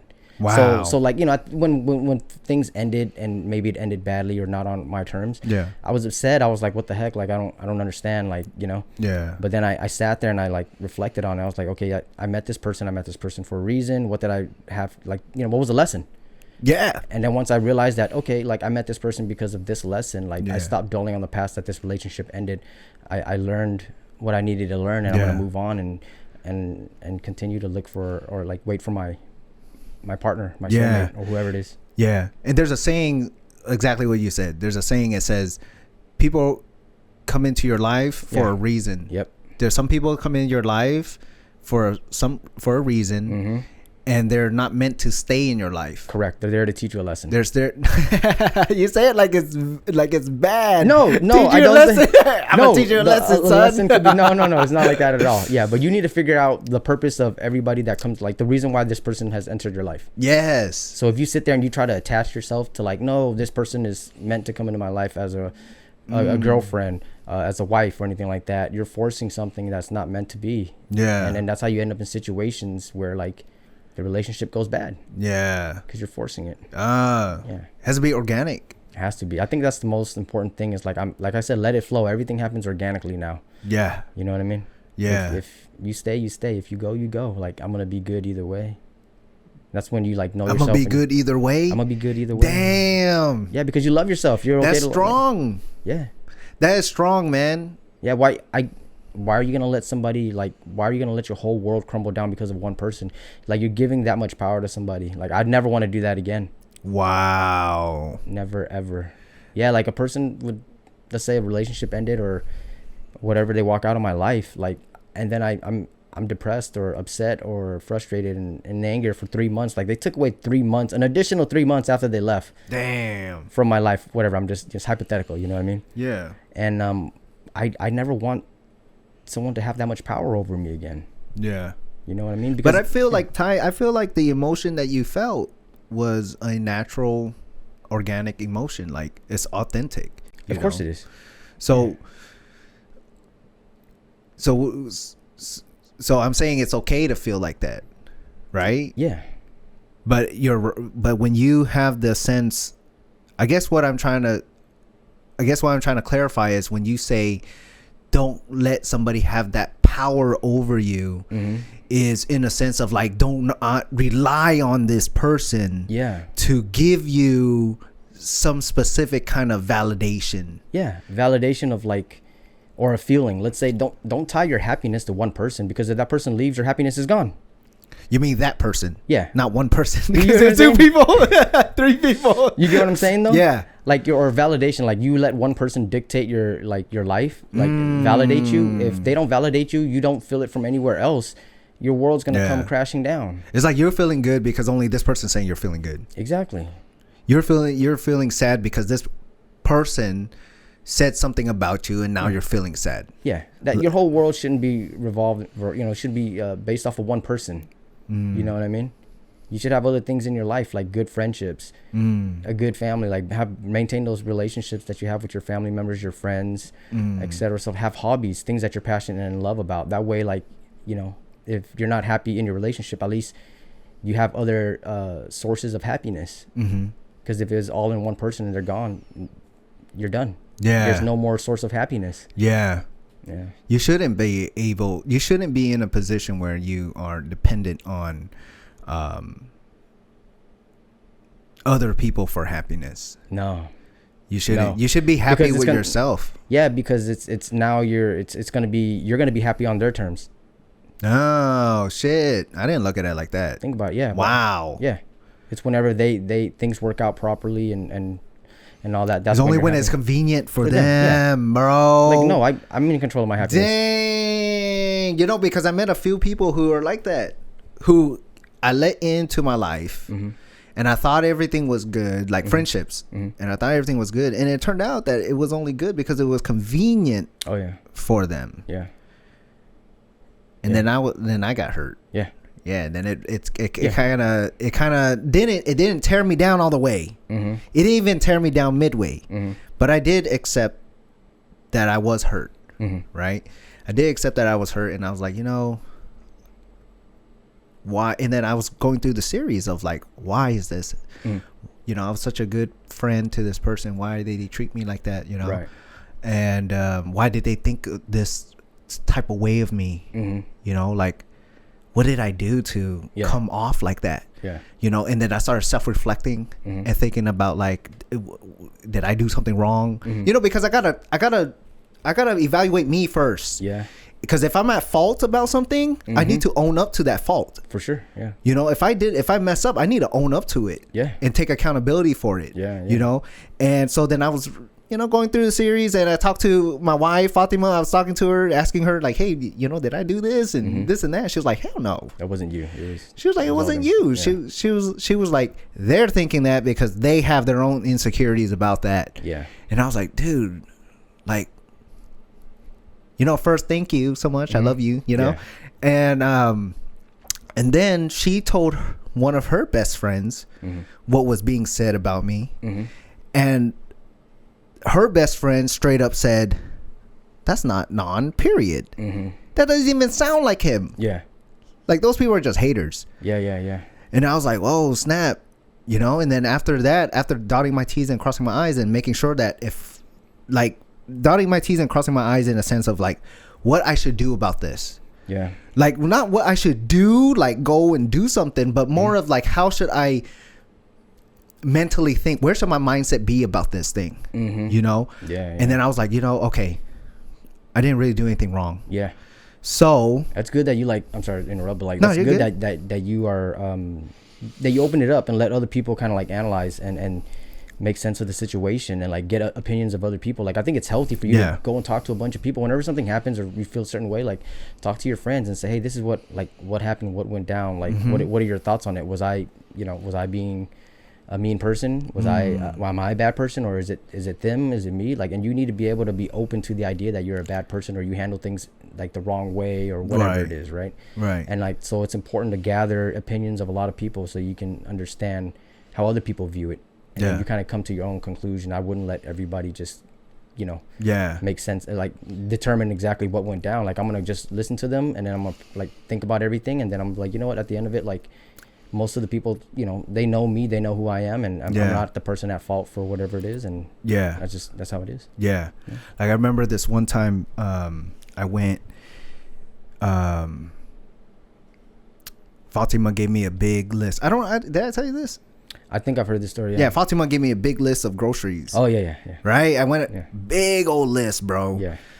And, of course, we were getting ready to do something here. And so I drove out in the morning, boom, waking up, going out, went to HEB, and I start shopping. I got everything down to the T. Like, the T. The brand, down to the quantity, all that stuff. I was like, she made the list? She made the list. Yeah, you got to stick to the list. Like when you go out, you got to be exactly everything that's on the list, bro. But yeah, I get it. No mistakes. The list was made for a reason. Yeah. Follow the list. Yeah. If you steer away from the list, you're making mistakes. Yeah. That's like marriage 101. I wrote it on there for a reason, bro. Yeah. Don't change it. Yeah. So I grabbed everything. It took me a while. It took me, because it was a long list, and I wanted to make sure I got everything right, because I want to make sure I did it right for her. Yeah. Right, because I care. If I didn't really care, I would just whatever, screw the list. I'll make my own list, you know. Yeah. But then, so it took me a while. I came back. She was working on stuff. Like, there was a lot of stuff. We were prepping to, I think we were like throwing a little get together or something, but we were prepping a lot. Yeah. And I come in and I'm bringing all these, you know, groceries in and stuff. And then, you know, she didn't say a word to me. She was just like, nothing. And then I was like feeling some type of way about it. Yeah. I was like, oh man, like, you know, so I would kind of throw it out there like, oh, did I get everything? Oh yeah. Like, yeah, you got everything. Yeah. Okay, you know. And I'm waiting for like, you know, good job, thank you so much or something. I'm waiting for that, you know, because that's the stuff I crave. Yeah. It's like a validation, appreciation. Yeah. Like telling me that. Yeah. You know, and so I'm like, okay. And then she didn't say nothing. So I'm helping out, like taking out the groceries and stuff. And then she did still not say anything. Yeah. And then she said, what did she say? She said, did you get the croissants? And I said, dang, I didn't get the croissants. And I'm thinking to myself. Wait, the croissants was on the list? It was on the list. It was added later. Okay. It was added later. We had like an original list, and then under that it was added later. So I just followed this list. I didn't look at the additional, you know, additional charge stuff, right? Yeah. So then I was like, you know, I said no, I didn't get the croissants. She was like, dude, she looked at me like mad, bro, like this look, and she was like, I told you to get the croissants. Why didn't you? And I'm thinking, man, but I got everything else down to the T. Yeah. I got everything else like on point with it. Yeah. And man, that messed me up. That messed me up because I'm like, dude, didn't you do a good job? Like, you know, like, didn't you do a good job and stuff? Yeah. Then what happened? I went to the laundry room. I went to the laundry room to, like, you know, in our laundry room, we put like water bottles and stuff. So I'm in there putting, and Ty in there, I was telling myself, "Non, you did a good job, bro. You don't need her need her to tell you you did a good job. You know you did a good job. You know you did a good job. Yeah. You know you did a good job. Look at that. Yeah. Look at all that right there. Yeah. You went straight. You did the list. Yeah. And you got it. Yeah. You did a good job. Yeah. You don't need to tell her. She doesn't need to tell you that you did a good job. Right. I was validating myself. I was validating myself, and I was like, okay. And I started feeling better. Yeah. Because you know what? I did, bro. Yeah. Ain't nobody can tell me I did it. Exactly. Yeah. And I don't need nobody to tell me that I did. Yeah. But it would be nice. Oh, of course. Yeah. Especially. Yeah. So then later on, I waited. I think I waited like that night, or I waited till the next day, and I just told her, I say, hey, look, like, you know, it kind of hurt me a little bit, you know, that you didn't say something, you know, and she was like, no, you did. She goes, I was thinking it, but I was so busy prepping all this other stuff that I didn't say it. Yeah. But she goes, but I was thinking it. Yeah. And then I told her, I said, you know what I did? I went to the laundry room. I was telling myself that I was doing a good job. You got to, dude. That's what I'm saying. Like, you're responsible for your own happiness, your own validation and stuff like that. But it's nice to get it from other people when you're doing things. Like, as a couple, as a married couple, you went out there to go, you know, to shop, and you got everything on the list. Yes. So, of course, you want to hear from your wife that, like, oh, you did a great job. But then, like, you know, maybe in the moment you came to the conclusion that she didn't appreciate it. But she did. But she just was so caught up with other things. That was me, and you know, and back to the self-awareness, right? Yeah. I was aware that I was making an assumption. Oh yeah, 100%. You were jumping to the conclusion that she doesn't appreciate you. So that's one of the things that I feel like we do a lot as people, is that we jump to conclusions that, hey, you didn't appreciate what I did for you. No, I did. I just, maybe I failed to tell you that, but that doesn't mean I didn't appreciate it. So, like, if you jump to the conclusion and you're just like, hey, you didn't appreciate me, that starts an argument. Wow. No, I did appreciate you. Yeah. I had this going on. So that's why you should always come at it from an angle where, like, hey, you know, by the way, like you said, the next day, I went out, I got everything on the list besides that one item. And I felt like you didn't appreciate it. And instead of attacking her, like, maybe you can ask her, like, hey, did you appreciate what I did for you? Did you see that I got everything else but that? And then she might be like, yeah, you know what? It turns out I did appreciate that. That was a big help, and I was so caught up with doing things I forgot to tell you that. And that way, it's more of like trying to understand Yeah, getting clarification. Getting clarification. Just simply ask first. Hey, by the way, did you appreciate what I did for you? As opposed to like, you didn't appreciate what I did for you. And then it turns into an argument. Because it's like, now you're accusing me of something that I didn't do. Yeah. Now you're accusing me. Right? Right. Absolutely. And oh man, yeah. Bro, and I mean, there's a lot of like, if you feel a certain way, if somebody is doing something or they're not doing something, and you feel a certain way about it, ask the person. Yeah. Just straight up ask them. Yeah. Hey, at the time, well, I brought it up later, right? With my wife. But then at the time, when I was like, dang, she don't appreciate. Yeah. She's not telling me good job. That means she don't appreciate me. What the heck? Yeah. It's normal. I should have caught that right there and be like, oh man, look at yourself. What are you thinking? Yeah. Like, is what you're thinking making any sense? Well, at the time it made sense to me. Of course, yeah. So, but then at the same time, I'm guessing what she's feeling. Yeah. I'm guessing what the other person is feeling. Correct. So how about I just go ask the other person? Exactly.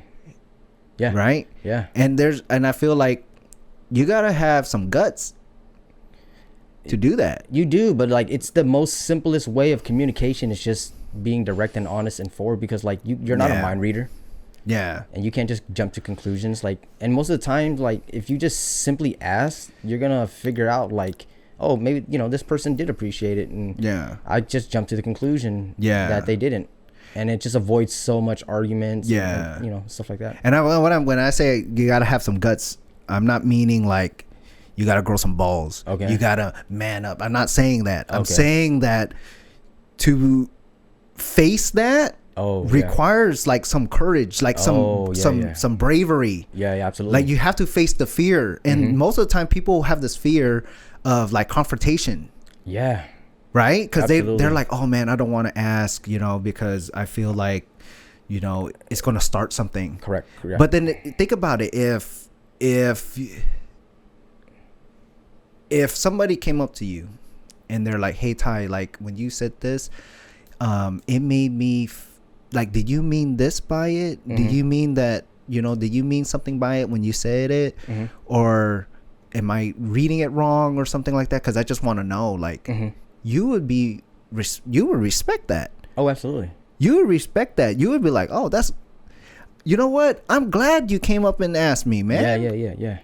Instead of going off and thinking and being bothered and thinking and then having this kind of outlook on me when you don't even know me or know what I was really thinking or know what I meant by it. Yeah. You already went and painted a brush with me. Yeah. And then now, because of that reason, because of your ignorance, and now you're avoiding me. Yeah. Now you don't want to be my friend. Right. Now you're out here maybe bad mouthing things about me. Now when somebody talks about me, you go, oh, he's like that. Yeah. And it's like, bro, you don't even know me. Yeah. How can you, Yeah. So for me, it's like going up to somebody and not even like being respectful. Dude, yeah. In a cordial way. And then it's just a healthy, mature way of handling things. Yeah. That's what adults should be. Like, we're all adults. We should be able to communicate. I've had people where like I don't like them, and they come and talk to me, and I simply tell them I don't like you because of this and that, and they might dislike me for that. And they might like hate me. I don't care, but at least I was honest with you. Like, I don't like you. That way we don't continue to have this fake friendship or fake. You get what I'm saying? Yeah, faking the funk. Yeah, dude. I'd rather you like just, if you don't like, you shouldn't want everybody to like you, obviously. No.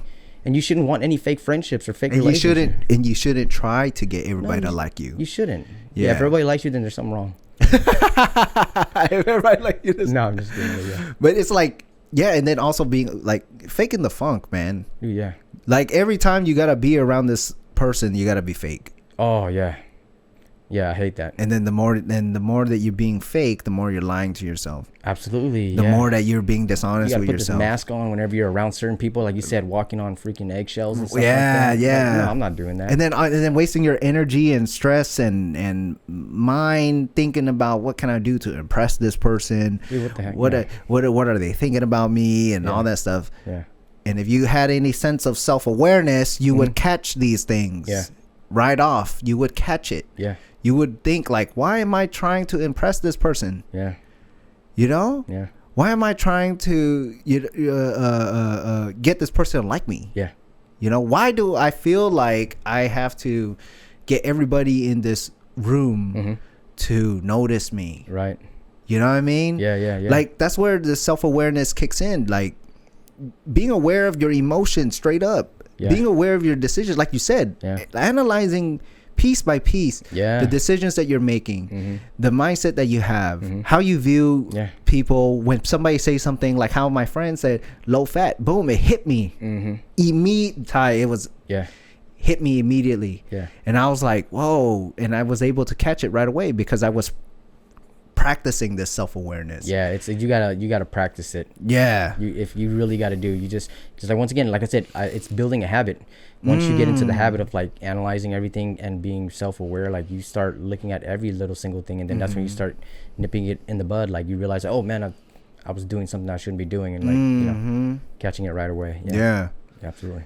Setting your goals, setting your time, you know, your time management with things, and recognizing that your time is going to something else rather than your own personal growth. You know, sitting there, like you said, dwelling on incidents that happen when you could be sitting there thinking about how to work on those incidents that happen. What you could take away from those incidents that happen. Right. You know, being aware of like, I feel like self-awareness attaches to almost everything that we do. You know, if you're doing something, you could be aware of it. Rather than just going and doing it, rather than just flowing through with it. You're aware, like you're aware of it. You know, and it's just hard, man. Dude, it's hard. You can go through life, you can go through your day just doing stuff and not really look at what you're doing. Yeah, because you're lost in, it's like autopilot. You're like on cruise control, and you're and then you're not aware that you're on autopilot. Bam. And then you crash, and then like, oh man. Then you crash. I should have taken control of the steering wheel. Then you crash. I was thinking go in circles. Okay, this guy crashed and burned. Worst case scenario. All passengers done. But I feel like to be able to grow, as a person, starts with self-awareness. It does start there. Absolutely. It starts there. It starts with self-awareness, being there, accepting it, recognizing it, and then working on it. And then learning how to work on it. Right? Like I know we talk about this, but I'm going to just say it again. When I was angry, I used to be, when I was mad, I would be mad all day. Hours. Hours. And it's crazy to think about that. Like, and I have my sister had to be the one that pointed it out to me. Because we talked on the phone, and she's like, how's your day going? I said, I'm angry. I said, everything's going good. But for this situation here, I'm mad. She goes, oh, you're mad about that? Like, yeah, what happened? So I told her what happened. And then she said, what time did that happen? I said, 9 a.m. And she was like, what time is it right now? I was like, 8 p.m. And she's like, you mad about that? Long? Really? For that long. 11 hours. Is that 11 hours? You angry about this thing? And I said, yeah. And I said it, as in it's normal. Right. And then she said, non, think about it. You were angry about something for the last 11 hours. Right. How insane does that sound? It is absolutely insane. And I stopped and I said, whoa. Whoa. That means you holding on to it? Yeah. That means you're holding grudges, Yeah. whatever grudges. Yeah. That means you're just on that. Yeah. Like, when are you going to stop being mad about it? Exactly. You know what I mean? Yeah. When are you going to address it, you know? And when she told me that, it was an eye-opener for me. Yeah, of course. Because I said, oh, my God. Yeah, I just wasted the whole day being angry. And I don't know about you. When I'm angry, I'm not as productive, like, with certain things. If I'm... I shut down, Ty. Yeah, that's what I'm saying. A lot of people shut down. They just go numb. And then you can't do things the way you want to do things when you have a clear mind and you just feel good about it. I want to spend as much of my life being happy as possible because I'm wildly productive when I am happy. You know, I perform way better in school, at work, with my friends, etc., whatever. Yeah. Stuff like that. So I told my sister that I was happy, I was angry. You know, and she pointed out I mind blown by it. And I said, how can I let myself do that? And then I told her, like, I don't want to be angry. You know, so you wanted to, but you just weren't aware. I was riding the emotion. You were just right. Okay. I was riding the emotion and not thinking logically, not being aware in a sense of that. Yeah. You know, like, you could be aware that, hey, I'm angry right now, but that's not really being aware. Yeah. Of you being angry. Yeah. Yeah. You know, you could be mad and like, oh man, I'm just frustrated right now. But then the self-awareness kicks in is when you say, man, I'm so angry right now. Why am I angry? What's making me angry? Like, really bring that up to light and be like, why am I angry? You know, so then she told me, she said to me, I told her, I said, and then my self-awareness kicked in there. And I said, I don't want that. You know, I don't want that. I didn't say, that's just how I am. Right. That's just me. Yeah. Or, oh, Nan's going to be mad all day because that's how he is. Yeah. You know? So I was like, I don't want that. Yeah. I don't want to be mad about something for 11 hours. I said, how do I change that? Yeah. How do I change that? And then she told me, you have to not want to be mad. Yeah. You have to, first you have to take a step back, take a deep breath, clear your mind, focus on something, distract yourself, you know, focus on, oh yeah, that's another one. Focus. Yeah. That we're going to talk about next time. But focus on something else and breathe. And once you have a moment, you have to do a mental like strategy and tell yourself, I don't want to be angry anymore.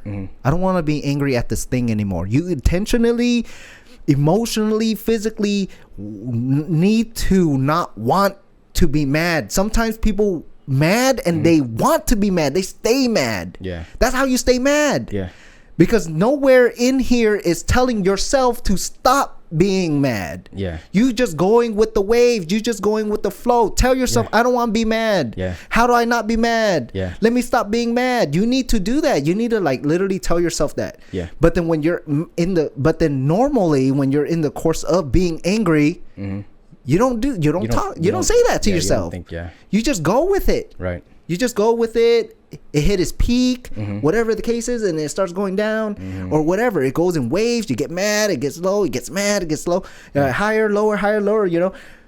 So when is the moment where you interject this and you say to yourself, I don't want to be angry anymore.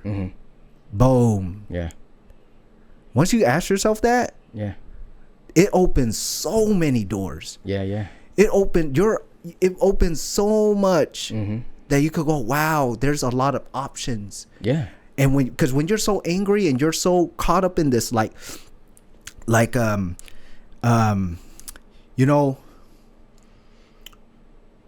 know the monkeys, hear no evil, see no evil, speak no evil. Yeah. So imagine this is your emotion, anger, sadness, depression, stuff like that. So when you put it on, it's like a filter. Yeah. So when people say things to you, it's filtering that emotion in. So when you put on anger and you hear talking, anger is filtering into you. Yeah. When you put like this, you are seeing everything in an angry view. Yeah. When you speak in that anger emotion that you have, you're speaking out anger and frustration. Yeah. So you need to remove those filters. You need to want to remove those filters. Yeah. And you need to understand and aware. Yeah. When I'm mad, I'm speaking out of anger. I need to stop talking right now. Right. When I look at you and it's making me angry, it's because I am angry. Yeah. But without this anger filter, and I look at you, it changes. So I need to take a step back until it stops, and I need to want it to be gone. Yeah. I need to want the filters to be lifted. Yeah. And look through another lens, and hear through another headphones, and speak through another microphone, because these right now is not what is like what I'm wanting. Yeah.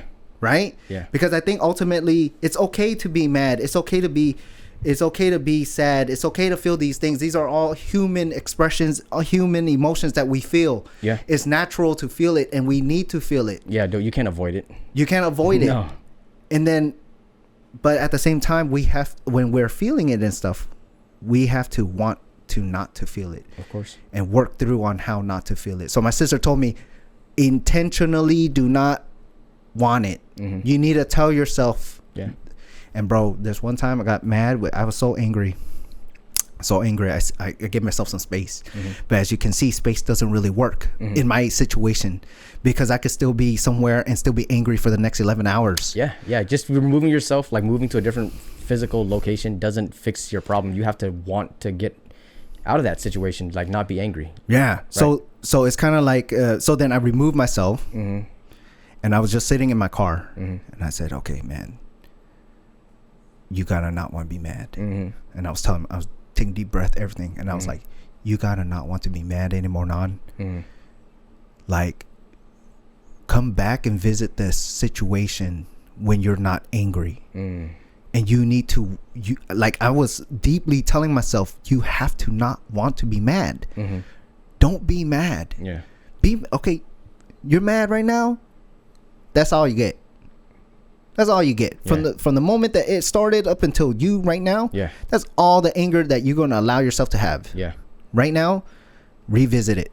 Come up with a game plan. Yeah. Come up with a game plan to come. Because if you go talk right now, or if you go do something right now, it's going to be through those filters of anger. Yeah. So quit it. Yeah. And dude, it worked. Yeah. I was like, okay, screw it. Yeah. I can't be angry. Yeah. And then I went back and boom. And then later on that night, I was able to talk and bring up the situation and talk through it without those filters. Right. Yeah. And I wouldn't have been able to do that if I didn't intentionally work through it. Yes. Right. Because you have to want to work through it. Yeah. That's where the growth comes from. Yeah, absolutely. I just think about, like, do I deserve to be unhappy for 11 hours? No, I don't. So work towards that. Do what you got to do. Like, once I think you understand and, like, you feel like you deserve more, you stop feeling things. You start, like, your whole life just changes, because you're like, I don't deserve to be unhappy for 11 hours. You know what I mean? So I think you have to want more for yourself. You have to want more for yourself. Yeah. Dang, that's very difficult for me to even look at for myself. I understand the concept, but it's hard for me to apply it to myself. Yeah. Because the way I look at myself is I don't deserve. That's a big issue with a lot of people. Yeah, man, it's crazy. A lot of people don't feel like they deserve better for themselves. I look at myself and I'm like,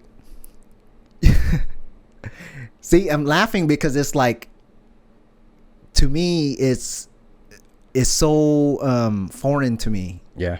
To think about myself and go, what do I deserve? And I think it ties to the self-love. Like my self-love is not that I don't love myself. I don't know how to love myself. Yeah. I don't know how to celebrate myself. I don't know how to love myself. I don't know how to celebrate myself. I don't know how to reward myself. Remember I told you, I was asked, what could you do that would make you happy? Oh, yeah. That doesn't involve people. Yeah. And I literally said, I don't know. I don't know. Yeah. And I literally said, helping people. Yeah. They're like, that's great. No, that's a great thing to have. Like I love it when people feel happy about helping other people. Like they feel good about themselves, but like it can go in a direction where you don't know how to love yourself. Well, yeah, but when it's your only, in a sense, when it's your only source of real validation, real happiness, you know, that's when it gets a little that's unhealthy for sure, right? And because when somebody critiques you, now you feel like crap, because you're dependent on other people's praise and pat on the backs to make you feel happy. And if your happiness comes from helping people, and you're helping people and you don't get the praise for it, no happiness, you feel like you messed up. Oh yeah, you feel like these people are not actually happy that you are helping them or something like that. And that was my weakness. That was like the battle that I had. Yeah. The thing that I had to reflect on, you know, was, you know, and I did go through a train of thought and think like, am I really helping people because I care about them, or am I helping people to get those praises? I think, yeah. I even asked myself that. And then ultimately I realized that, yes, I do help people because I care about them. And I shouldn't care about the praises. And I shouldn't care about the validations. You do it out of love, right? Yeah. And then the thing for me is that that is the weakness of a personality like me. Yeah. Is you do things out of love for people, but at the same time their feedback is also crucial to me. Yeah. Because if you're doing something out of love for somebody and you don't get love back, then now you feel like not that you did it for no reason, but you say, what's wrong with me? Yeah. What did I do wrong? Yeah. How come you don't love me? Yeah. How come you don't love me? Yeah. You know, and I learned this because I took a personality test, like an in-depth personality test. And literally everything was to the T. Yeah. And it was like, you're a great leader. You want to lead people. You want to uplift everybody. You want to support everybody. Yeah. But your weakness is if they don't give you feedback or good feedback, it's not that you get angry, but you get hurt. Yeah. You shut down. Yeah. And I'm like, oh snap, that's me. That is, yeah. You know? So then now I said, okay, since I took this personality test, it doesn't mean that this is my permanent personality. Yeah.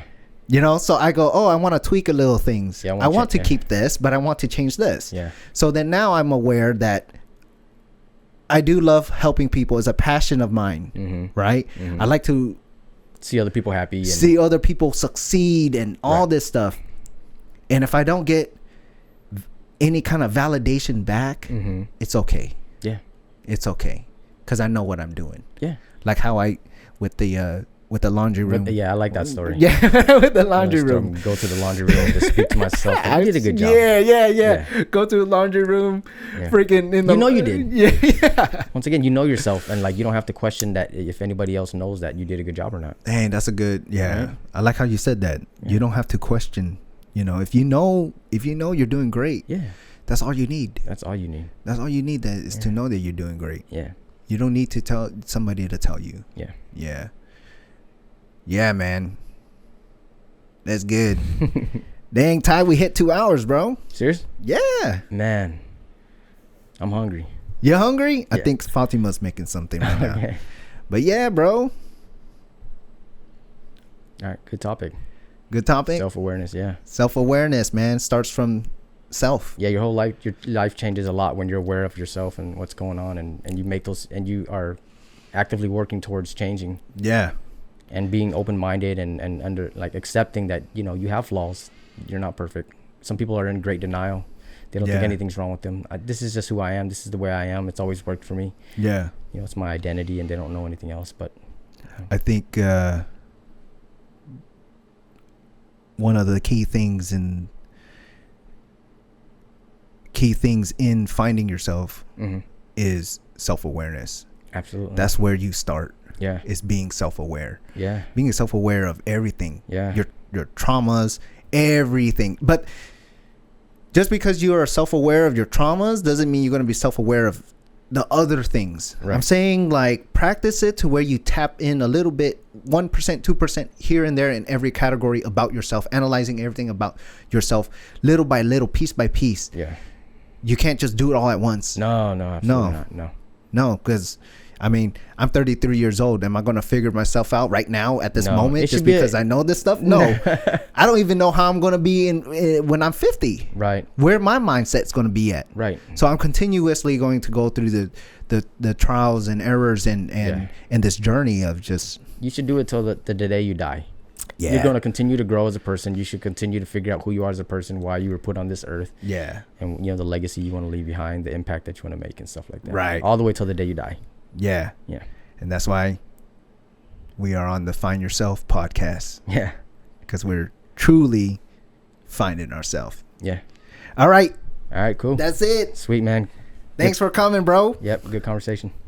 Hope to have you back, man. Yeah. I'll talk to my people. All right. All right. All right, man. Later. Later.